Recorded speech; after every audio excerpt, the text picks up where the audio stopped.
আসসালামু আলাইকুম গাইস, কী অবস্থা সবার? আশা করি সবাই ভালো আছেন। তো আজকে হচ্ছে আমার প্রথম মোটো ব্লগিং ভিডিও নিয়ে আপনাদের সামনে উপস্থিত হয়েছে। তো আজকে কয়েকদিন এত পরিমাণে গরম ছিল, গরমে পুরো আমরা একদম অস্বস্তিতে, একদম অবস্থা খারাপ। তো আল্লাহর রহমতে আজকে সকাল থেকে গুড়ি গুড়ি বৃষ্টি ছিল, মেঘলা আকাশ।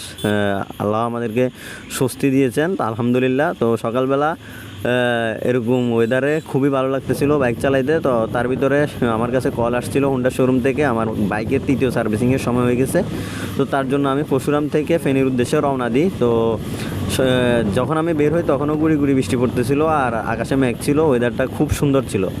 তো একটু সামনের দিকে যেতে যেতে কিন্তু বৃষ্টি বাড়তেছিল, আমারও খুব ভালো লাগতেছিল।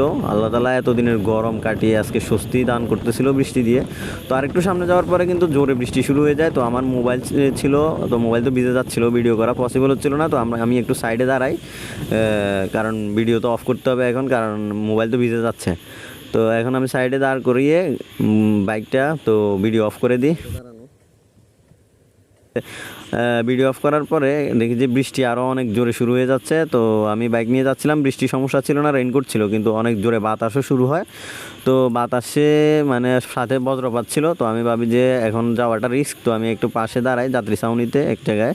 তো এখানে সামনে মাঠটা দেখতেছিলাম, যাত্রী ছাউনিতে দাঁড়ায় দাঁড়ায় বৃষ্টির ওয়েদারটা দেখতেছিলাম। মাশাআল্লাহ খুব সুন্দর লাগতেছিল, কারণ অনেক দিন পরে বৃষ্টি হচ্ছে। এত গরমে মানুষের অস্বস্তির ভিতরে এই বৃষ্টিটা আল্লাহর রহমতে পুরা আল্লাহর একদম খাঁটি রহমতের মতো, জান্নাতের মতো অবস্থা ছিল মানুষের জন্য। তো এখানে আমি দাঁড়ায় আরও অনেকক্ষণ ওয়েট করতেছিলাম, বাইক এখানে রাস্তার পাশে দাঁড় করাই ছিলাম, কারণ বজ্রপাতও হচ্ছিল, বৃষ্টিও অনেক জোরে হচ্ছিল। ভাবছিলাম যে একটু বৃষ্টিটা কমুক তারপরে রওনা দিব। তো এখানে কিছু ছেলেপেলেও ছিল, তারা আমার সাথে এখানে দাঁড়াইছিল।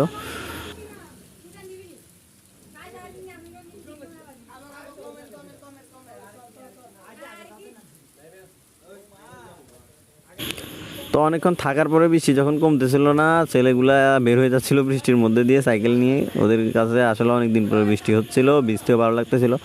আমারও কিন্তু ভিজার খুব ইচ্ছা ছিল, বাট এখন মোবাইল নিয়ে সব কিছু নিয়ে ভিজা তো পসিবল হচ্ছিল না। আর এমনি গাড়ি চালাইতে বৃষ্টির ওয়েদারের ভিতরে কিন্তু খুবই ভালো লাগতেছিল, শুধু বাতাস আর বজ্রপাতের কারণে আমি সাইডে দাঁড়াই, নাইলে কিন্তু গাড়ি নিয়ে চলে যাইতাম।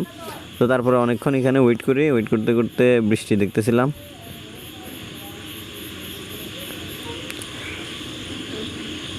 তো তারপরে বৃষ্টি একটু কমার পরে আমি আবার রওনা হয়ে যাই ফেনীর উদ্দেশ্যে। তো দেখুন এখন বৃষ্টির পরের ওয়েদারটা কী অবস্থা, মাশাআল্লাহ পরিবেশটা একদম সুন্দর হয়ে গেছে।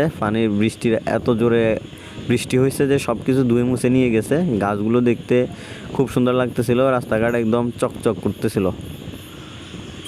তো গাইস, ভিডিওটা ছিল এতটুকু। তো দেখা হবে পরের ভিডিওতে, ততক্ষণ সবাই সুস্থ থাকবেন, ভালো থাকবেন, আল্লাহ হাফেজ।